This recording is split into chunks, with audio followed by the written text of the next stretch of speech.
What's up, guys? Tomahawk here, throwing some more Minecraft survival games. Today we are playing on Common Raw. This map is pretty freaking awesome because you start at the base of a pyramid, and I don't think I've ever uploaded on this map, so there's a first time for everything, I guess. You know, YOLO, right? All right, let's go and do this. Is this the right exit? I think it's this one. I can't really remember because they all look exactly the same, minus the little thingies that are at the bottom. So yeah. All right, so time for stories with Tomahawk. Since I like telling stories of my youth that seem to make fun of myself in many ways, and I decided to tell the story of my scars, specifically the scars, the ones that are on my eyebrows. No, not the ones on my wrists. I don't cut myself. Sorry, peoples that think I'm emo. But basically, I might as well tell the story. I have three scars on my eyebrows. Actually, well, two noticeable ones, one tiny one, and I'm only sure how I got two of them because I got all three of them when I was really little. But might as well start with a story of the pretty much coolest one that I got, and it's basically along the left side of my eyebrow, and it's just all the way through it, and I don't grow hair there, so it's like the most noticeable thing in the world. So basically, be me and be like, I don't know, I'd say 4 years old. And in Mexico, obviously, all of my good stories take place in Mexico. We have a pool at basically one of the ranches. Well, one of my grandparents' ranch, and no, I'm not allowed to enter. Come back. But at one of my grandparents' ranches, or, well, sorry, the only grandparents' ranch. Yeah, they had a pool that they constructed when like my dad was like 15 when he lived there, and basically we'd always go there on the weekends or whatever because we could just chill because it's always like over 100 degrees, and we could just have fun in this huge pool that they built. And basically every once in a while, since there's no chlorine or anything to clean out the pool, what you have to do is you have to empty it, and then you take the basically just whatever, like I think we just took like giant brooms and like put soap on them, and then we like clean out the pool, and then we rinse it out, and then we refill it. So during these times where you have to refill it, basically what happens is if you've ever been in a dirty pool, there is lots and lots of algae. Now if you didn't know, algae is very slippery, so I think you can see where this is going. So basically, when I'm 4 years old, I don't know what the hell I'm doing. I'm going into this very slippery pool while everyone is cleaning because it just seems like a very fun time for me or something. And I go in, and basically there's like kind of like this slope incline that goes from the 13-foot part of the pool up to like the 5-foot part of the pool, and this is basically the danger zone because it's the slippery, like really slippery, as well as being on a slope. So I was at the underneath part, and I was trying to walk up to the shallow part, and I go up and I slip and bash my head into the side. Now I don't really remember much, seeing as I was only 4 years old, but I remember like being in excruciating pain for 1 second, and then basically 1 second later I was teleported next to the local hospital, or yeah, it's basically like an emergency room that's right behind our house conveniently, and basically that's like half an hour away from the actual ranch, so I probably just blacked out for a good 45 minutes or something while we were getting over there. And basically, I remember I had a towel on my face that was just used to stop the bleeding, and I was like, "Papi, ya no le duele," which basically means like I took off the towel off my face, and I said that, and it means I says it doesn't hurt anymore, and basically I looked at the towel and had a shit ton of blood on it, and then basically that's all that I remember from that incident. And then right now I have this huge ass scar on my left eyebrow, and most people can't see it because either I'm wearing a beanie or I have really long hair that covers my eyebrows. So that's how I got that scar. And basically, I have this other scar. It's not as noticeable because you can pretty much only see it when I squint, and it's basically underneath my left eyebrow, which is it's so close to touching my eye, so I could have like popped my eye out and gone blind or whatever, and that would have been the end of me, really. That would have sucked. I would have gone blind. But basically, this story involves me. Back when my dad is oh my goodness person back my dad he was a professional boxer, so we were pretty wealthy at one point, and basically we bought a condo that's I don't know where it was, but I remember we lived in there for a good like 2 months or whatever, and then we moved out because it wasn't cool or whatever. And basically while we were there, I have a whole bunch of stories. Actually, I should tell a couple of them, including the one where I got my eye screwed up. So being me, I was like I'd say 6 years old at this point, and I had a scooter because everyone has scooters because scooters are freaking awesome. So I had my scooter. I was riding it around pavement, and then I hit. Like if you don't know, like in between like blocks of pavement, there are these little cracks, and sometimes the cracks are bigger than other cracks. and I hit one of those cracks and basically flew forward and landed on my face, and then I got basically, I got my stuff screwed up, and yeah, kind of sucks. But that's pretty much all I remember from that experience. Basically it makes it so I have two eyebrow scar thingies on my left eye.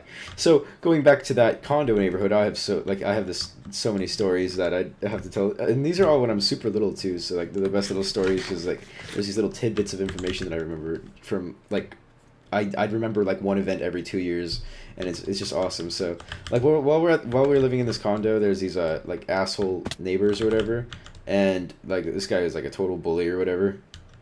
And I remember one time I went out to like say hi or whatever. I can't remember, but this guy and like his friend, they took duct tape and they duct taped me to the floor, and then they walked away. And basically I spent like I'd say a good 15 minutes trying to get away by undoing the duct tape, and it was really funny because I was stuck I was taped to the floor virtually on the grass, and I just couldn't get up because it's so strong. That was good, but I'd have to say the best thing, because I thought those guys were total assholes, right? Everyone's had that person in their childhood who's a complete douchebag, and basically I remember it was the one bully and his one friend, and like there was a whole bunch of other neighbor people that were pretty cool. So like, they're all chilling out or whatever, and I come out of the little house being as little as I am, and basically I want to get back at them for something. And in my head, I see this I think this bag of like ramen or whatever that's like for a snack, and basically when no one's looking, I run over there, grab the ramen, and then run back into the house. And I was like a super thief right there for a little bit. And what happened was I was looking out the window, and I remember one of the guys saying, "Where's my ramen?" And then I laughed, and then that was pretty much the end of that memory. It was pretty funny because those people were complete assholes, and I managed to steal something of theirs because hashtag getting back at when you're 6 years old is that's the best idea, to steal a tiny bag of ramen. But hell, I sure as hell got them. So yeah, they're jelly. They're peanut butter and jelly. I'm trying to think if there's any other stories from when I lived in that neighborhood. I guess there's this one time involving these bullies again. I guess at some points they were pretty cool guys, but I can't even remember. But one of them, he's doing some parkour. I guess I didn't know it was parkour at the time, but what he did was he went on the roof, since all these condos are pretty much just virtually right next to each other, and they're all like the same floor plan or whatever, and they're just like little 2-story buildings that look pretty cool, and basically he goes on top of them, and then he starts jumping in between the houses, and basically my house is about, I'd say it's one street away from this, and I knew my section was like this tiny little grass area in front of my house, and I couldn't go anywhere else because I had to be in my parents' side or whatever from when they were in the house. So this one time I went with the asshole kid to see what the hell he was doing one street down, and he was jumping in between the buildings of the houses, and I thought that was pretty damn cool. And he's just like, "You want to do it?" I'm like, "Hell no," because I knew I was going to break my neck or something, because I was only 6 years old. I'm not going to jump in between buildings. So I thought it was pretty funny. And then the thing that sucks about that is I actually got in trouble for going the extra street length, because I remember there was this like old guy who saw that everyone was jumping in between the houses, and he basically took me to my mom, and he said, "Your son was down a street," or whatever, and then I got in trouble. Like what a 6-year-old punishment is, I got like no, I don't know, candy for like 10 minutes or something. I don't know, but yeah, I just remember that I'd got in trouble for that, and it was really funny. Actually, that casino place is where I first discovered Super Smash Brothers, and it's the coolest thing ever. Optical illusion, it looks like I'm going up the stairs. I love it when I do that. I found that out playing Minecraft like, I don't know, like 2 years ago when I was mining in my mineshaft, and I was trying to go up, and then it looked like I was going down. I was like, wait a minute, this is weird. I thought I was going down, and then I was going up, and then I was going backwards, and then inside out, and just cool things and stuff. So I guess going back to my Mexico stories, I might as well tell you another one. I might have told this story in a previous video before, but that was like a long time ago that I told like the super story of my Mexico adventures. And basically, if you want to see that, that's the title of the video, My Mexico Adventures. It's like I commentated in a Black Ops 1 game. So if you guys want to see that, that'll be in somewhere in my channel. So if you want to find it, you can find it. But I might have not told this in the video. I might have not, but I remember my dad. He liked to, have fun. He like, one time we were in Mexico. There's virtually nothing to do there except watch TV, dirt bike, or sleep. And one time he said, in like a city down, I think the city's called Catavina. He told me that there was going to be kind of like a fair down there that has like all those rides and stuff. And let me tell you, those fairs in Mexico are kind of ghetto. They don't set them up properly, but looking back on that, they were pretty damn unsafe. No, actually, I'll get back to it another time. We were in a carnival later on in this story, because I just remembered another story from carnival type things. So basically, he tells me we're going to go down there, and we go down there, but he says, oh, the carnival doesn't start till nighttime, so whatever. We're chilling by this lake, and it's like this lake in the middle of the desert. I was like, this is a pretty cool thing. And I remember taking a watermelon and putting it on a stick, trying to catch fish, and turns out catfish, they like watermelon. And one of them bit my finger, and I was sad, and I like cried for a little bit and whatever. So my dad's having his fun, drinking the tequila or whatever, and we finally head over to the place that has the festival, or at least we're on our way. And my dad, being his little buzzed self, decided to have some little fun and like press really hard on the gas. And then my brother's like, mas, which means just more. And then he does it again, and then he does it the third time, and basically it's around this kind of like curve, and then we ended up hitting like side swiping this other car, and then the front left tire of our car just got all fucked up. And really, I was in shock for a couple of seconds, like, did we just hit a car? Because we were going like a good 60 miles an hour and we crashed. So luckily no one was hurt. But basically that's not even the beginning of this story. It actually gets even more intense. So basically what happens after that is the police show up. I think just time flies by or something. The police show up. My dad gets arrested, and his wallet falls out of his pants, and he's just like, Junior, pick up my wallet. And then I pick up his wallet, and I put it in my back pocket. And the thing that sucks, it sucks so much, I ended up losing the wallet, because it was a huge wallet, and I had tiny little 5-year-old, well, actually I was probably like 7 or 8 at the time. I had those pockets, and I put it in my back pocket thinking I was cool because I was putting it in my back pocket like my dad, and I lost it, and it was I felt so bad for it for so long.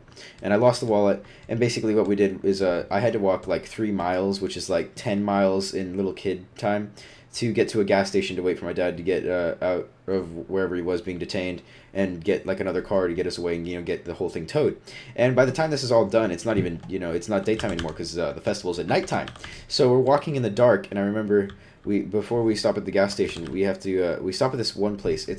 There's this really weird, like, I wouldn't say he's weird, but there's this kid standing there. He looks like he's a good 17 years old, and it's basically we chill there to rest for a little bit because we've been walking forever. And I lay on the floor. I don't even care. I'm just super tired. And by the way, this is just me. This is just me and my brother and one of my family. I think he's an uncle, right? And basically we're sitting there, and I hear this kid telling my uncle the story of how this building, they tried wrecking it down, and this building is totally torn down, like half torn down, and everything's all screwed up. He said that he lived there, and that the government was gonna tear down his building, and he stood in the way, and stopped them from tearing it down. And I thought it was the coolest thing ever, and it was pretty inspirational for me. And then basically right after that, I noticed there was this giant ass. It was like a white spider. I don't know what the hell it was. It looked like it was like a good 4 or 5 inches, and it scared the shit out of me. And I just kind of I kept it in my peripheral vision and didn't let it out of my sight forever. And then basically that was that. Then we walked over to the gas station, which was like another mile, and then we basically, it's like, I don't know, I'd say it's like 11 o'clock at night by then, and I pass out, and then I wake up, and there's this guy who's telling us, hey, you guys can't sleep here because it's the gas station or whatever, and you gotta stay out of the way. So you could wait here, but you can't sleep here. So we're sitting there for a little bit, and there's this guy who has this house that's right behind the gas station. And he's like, what are you doing here? Because my uncle, he didn't look like he looked like sort of a shady figure. So he's like, what are you doing with these kids? Blah blah blah blah. So we tried to convince him that we were his nephews, because we were.